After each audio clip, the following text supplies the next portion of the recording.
start. This is Nostalgia in Sports by me, Geer. First, let's look at a quick overview. The American Psychological Association defines nostalgia as a longing for the past that seems to be better than, in some way, than the present. People can get nostalgic for several different things. Sports is one of these things. People can get nostalgic for certain iconic teams that they've experienced, such as the Michael Jordan era Bulls dynasty of the 1990s. They also get nostalgic for certain athletes, such as Muhammad Ali. However, this nostalgia can have negative effects, as described in paper False Nostalgia by Johann Norberg. So this was my research question. How can nostalgia play a key role in shaping fan culture and marketing strategies in spectator sports, yet also create the illusion of a fantasized past and disrupt creativity? So first, this connects to the stimulus piece, mainly through the false nostalgia piece by Johann Norberg. This piece talks about the effects of nostalgia distorting the way we view the past, and this was included in my paper. So first, how is nostalgia present in sports? The first way nostalgia is present in sports is through different marketing strategies that are employed by companies. These marketing strategies, one of these marketing strategies is retro branding, as described by Mike Krings of the Kansas University News Service, who says that retro branding is marketing using older symbols, logos, or designs that were prominent in the past and using them in merchandise today. People find enjoyment in these unique older designs, especially nowadays, where people find a lot of enjoyment in the unique designs of the 1990s and 2000s. So the second way that nostalgia is very prevalent in sports is through fan engagement. People can be attracted to teams based on how they remember them in the past. Certain older generations remember teams in a certain way, and this can affect the way they think of that team in the present day. Sports create a group culture where fans are fans of the same team, and this, collectively, these people are nostalgic for the history of these sports franchises. There's also nostalgia benefits in older generations where they seem to get some of their identity from it. They remember the teams of the past, and this allows them to maybe get back into sports. So let's look at our problem. Nostalgia can do two main things that are bad in the sports world. The first thing is it creates a fantasized past. An example of this is the Michael Jordan era Bulls.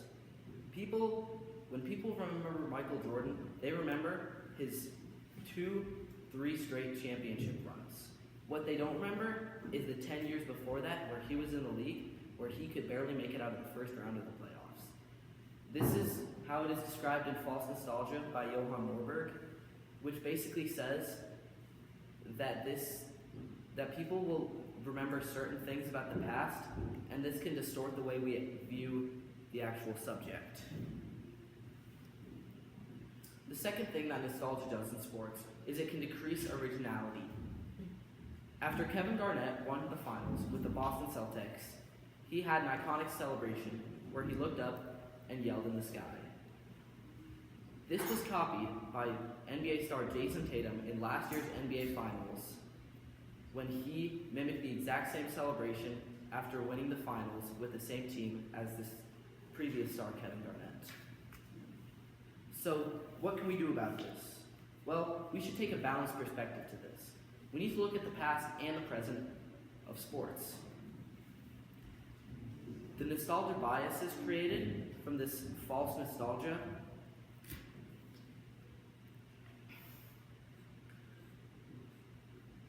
can cause people to be less objective when in sports discussions and can cause them to be less fair to newer athletes.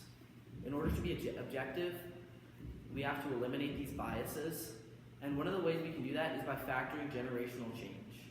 It's no secret that sports are played in a much different way today than they were in the past.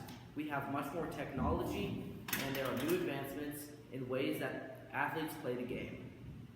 Taking this into account is imperative to understand and be able to compare fairly athletes of the past and the present. So we must appreciate both of them for what they have done in their respective eras, yet know at the same time that these eras are different. So, conclusion. Nostalgia is a very key factor in the sports world. Nostalgia can be prevalent in marketing through things like retro branding, and it's prevalent in fan engagement, especially with older generations. It can distort the past by creating a fantasized, idealistic version of what actually happened. So it's important to take a balanced perspective on this and take into account the past and the present and what actually happened. We have to eliminate biases in order to have objective discussion about nostalgia in sports. This is my work set. Okay. Lawrence, how did your research question evolve as you moved through the research process? Of course. So my original research question was basically the same as mine, but it included a lot more. It was focused a lot more on athletes themselves and nostalgia affecting how they reflect on their careers. However, as I was researching, I didn't find as much about nostalgia and athletes. I more found it about the general public in things such as marketing and fan engagement, like I talked about earlier. Okay. So, what additional questions emerged from your research, and why are those questions important? So some of the questions that emerged from my research were specifically about nostalgia marketing and how effective it actually is, because younger generations didn't experience some of these older things. So it made me question how effective this nostalgia marketing actually is to these newer generations, because they didn't experience that in the past.